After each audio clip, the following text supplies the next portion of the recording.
All right, looks like we're live, and let's go ahead and start this part. All right.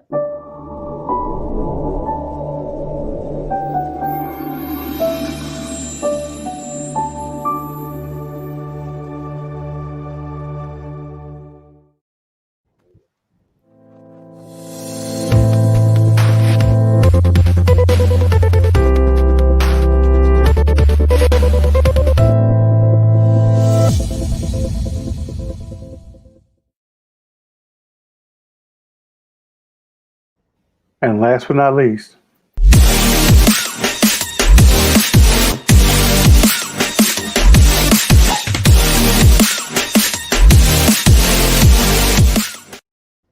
think I may shave, man. This stuff's getting too long, man. It's like going, mm, you know, yeah, Yeah. it's getting too long. All right, hey, what's going on, man? How you doing? What's Doing well, and yourself? doing pretty good, man. I got to find my center, man. Yeah. I find my center back my shot, my pre anyway. Find my center. We're going to talk about that in just a second. Hmm. Um, and before we get started, I'm Darren. You guys know I'm Darren Marion, Retail SEO, guy wearing a purple shirt with Bulldog on it. And then, what's your name, brother? I'm Van Martin. I'm with vanspeaks.online. Right on, man. Okay, so it's I normally like to do this stuff, man. So I have a little video, and we kind of talk about it, and then we'll go from there. Cool. Hmm. All right, man. Boom.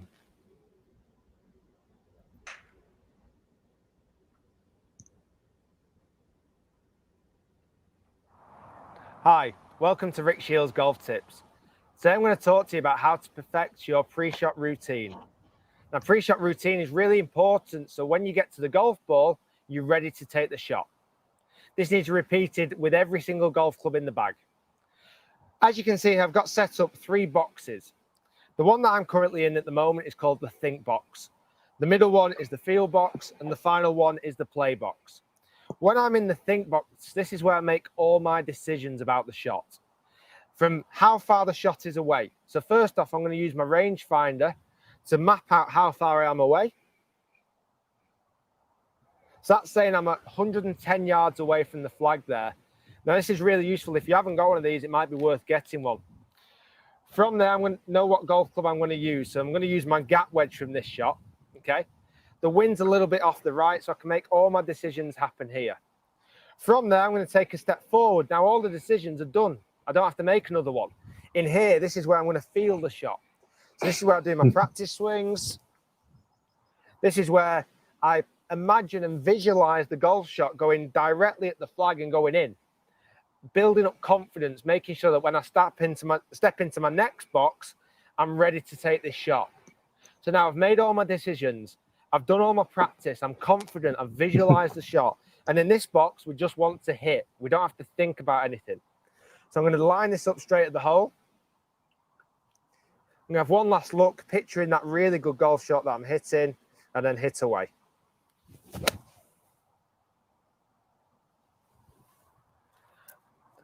And I've hit that pretty much exactly where I wanted to hit that then. And now I can think, right, I've done everything. I've done my thinking, I've done my feel, I've done my play. Repeat that all the time. Now that's going to take some time to practice at first. Go out on the golf course, see if you can do it for most of the shots and then do it for all the shots, and then you'll almost be missed without it. Let me know how you get on. Thanks for watching, and I'll see you again soon. All right. So I asked you right before we started, you ever play golf, man? And he said, "Oh, a while back." I said, "Yeah, I played in college, man. Played briefly in college." Um, okay. Anyway, I'm getting a text message. I'll deal with that later, man. Right now, I'm playing my shot. So, what I like about golf, man, is golf's a lot about like it's a lot like life. It's you play your shots, you line everything up, you practice. You got to play it off in your head, and you walk up and you just take your shot because all your decisions are made. And when you take a bad shot in golf, then you just got to play it from where you land. Yes, the goal is you still got to get into the hole. Sometimes, your handicap is +3, +5, +8, +15, or you could be at a straight stick shot. So finding your center is about finding that repeatable routine and playing everything out so it's already done beforehand. And that's a lot of times what I do is if I feel like I'm off center, then I kind of go back to my golf analogy. And I feel like, that's not even I feel like it. That's just generally how life works. And I think that in business, that's how things need to go. What kind of input you have on that, man? Can't hear you. You're on mute. I completely agree. I mean, that's something that I've been working on and working with myself with right now, is kind of creating a sustainable, repeatable routine. Because if you don't, you're going to get yourself tangled up in a whole bunch of things and distracted by a whole bunch of things. And at the end of the day, you're like, yeah, I got this accomplished, but I didn't really get everything accomplished that I wanted to get. Or did I accomplish the things that are the top priority things that are going to either drive revenue or drive engagement or bring in new clients and stuff like that? Or did I just do a lot of busy work and, just burn a lot of time? Mm-hmm. So I've gone through a couple of structural organizational trainings and stuff like that. So I'm kind of tapping into that. I'm also going out and kind of researching what other people do in the digital space, in the digital marketing space. How do they plan out their days? How do they try to schedule things? And in some of the information that I've found from those videos, as well as the trainings that I've been through that I got certified with, is this. It's all about batching. It's not doing just a whole bunch of stuff and get done. It's like, no, today we're going to chunk out this time and we're going to do as many, we'll just say, Instagram post creations as possible. And Mm-hmm. then after that, we're going to do as many videos as we can. And so what you try to do is and then the next day, okay, now that we've got our ideas for Instagram posts, we're going to start doing the creative for all the Instagram posts. And then we're going to do all the editing of the videos that we did the day before. And so you're not trying to slam it all into one day. What you're trying to do is you're breaking it up into bite-sized pieces, but you're doing it all in fragments of time so that you're actually efficiently get things done. And you actually are able to create guardrails for yourself to where there's more time in your day for relaxation to take that mental break that you need to have. That's it, man.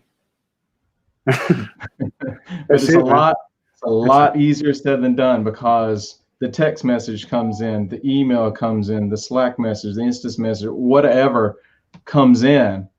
And what through the training that I got certified in this, they're like, if you follow that, you get into what you're called monkey mind, to where your mind's just going everywhere, doing this, all the kind of stuff, and you're completely inefficient. Mm-hmm. Because I think they said scientifically it takes, like, if you stop one thing to adjust to another thing, it can take you up to 15 to 30 seconds for your mind to do that full transition.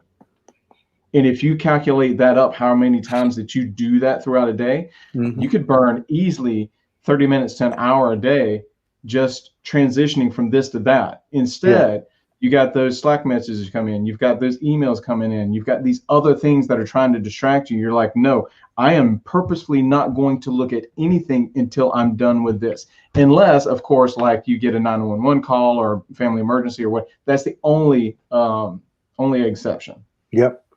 Now, so what do you do? What are some things that you do? Like, what are some tools that you use? How are you able to do that for yourself, to able to get outside of that monkey mind, to fight that monkey mind off? So right now I'm using two tools. So Okay. I'm using a calendar. It can be Google Calendar. It can be your calendar that comes with the Mac or whatever like that. And I am blocking off time, saying that this chunk of time is going to be dedicated to this thing. Mm-hmm. So like, I need to get on this week and I need to create some Instagram Reels. I also need to create some videos for my YouTube channel. I also need to do some blog posts, stuff like that. So what I'm going to do is I'm going to take chunks of time and then also make sure that there's a break of time, like maybe 30 minutes or something like that, 15, 30 minutes between the different blocks of time, so that I can have that transition time, so I can have that time to just kind of mentally take a breath. Mm-hmm. The other thing that I use, and this is absolutely the hub and most critical component of it, is to have a system to where all these tasks that are coming in get funneled into, get logged and scheduled. So what I use is a tool called Todoist. I think you pay $30 for the year for the tool or something like that. and they have a free version too, but you just don't get all the features to it. But essentially, so like if I have emails coming in, I'm like, okay, I'm going to take this 5 minutes. I'm going to go through my emails. So I'll go through my emails, and then I'll create what my next to do actions are. So, okay, I need to reach out to Darren and talk about doing the next video, or I need to reach out to Darren to whatever it is. And I start listing them down. I categorize it by what type of project or what kind of program that I'm running against. And then I schedule it. It's like, okay, well, I'm not going to do it right now because I'm checking emails. So I'm going to set this for this afternoon at 4:30 to pop up and remind me that I need to talk to Darren about blah. The thing that happens there is it gets it out of your head. No longer are you responsible for remembering something. You don't have to. And because they found out that your mind is a horrible reminder app or reminder system. It doesn't work that way. Your mind, it works at its best whenever it is purely problem solving and creative. That's where your mind works its best. So when you take a task that comes in, that text message you got, if there's an action item there, you put it into Todoist, and then you schedule it and you tag it to what project it goes to, or an email or Slack or whatever like that. It all goes into this one hub tool. You schedule it. It's out of your mind. You don't have to worry about it because you know at 1:30 this afternoon, that reminder is going to pop up and be like, oh yeah, that's right. I need to contact so-and-so about this. Right. Okay. My mom used to have, like, when I was a kid, my mom used to have a thing. It was called our homework assignment book, our homework notebook, and we would do that same thing. So we would put in whatever our homework assignments were. Also, we put that in that notebook, and so then you said, because your brain, keep stuff in your brain, you're always going to lose stuff. Yeah. And then when you start to keep more stuff in your brain, then you're taking away space. Oops, sorry about that, man. You're taking away space for other things, which are like dealing with client calls, dealing with SEO stuff, doing all that other stuff, man. It just doesn't happen. Right. So, but yeah, so that's the note for today, man. It's really finding your center and using some mnemonics or some different tools to help you find your center. One of them is Todoist, right? Yep. I use a CRM called Less Annoying CRM. So this literally is less annoying. So, and then that's it, man. Yeah. That's all we got, man. And then you just have to be diligent and determined and dedicated to stick to it, because you can quickly get out of it. The tools are worthless if you don't work the system. Yeah. That's it, bro. That's all I got today. All right. Sounds good. All right, man. All right, man. Let's take it out, man. All right, man.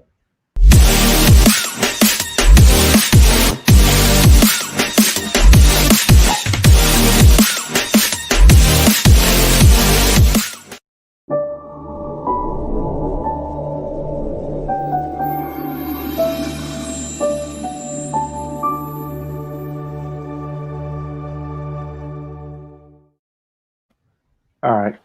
Peace out, y'all. See you.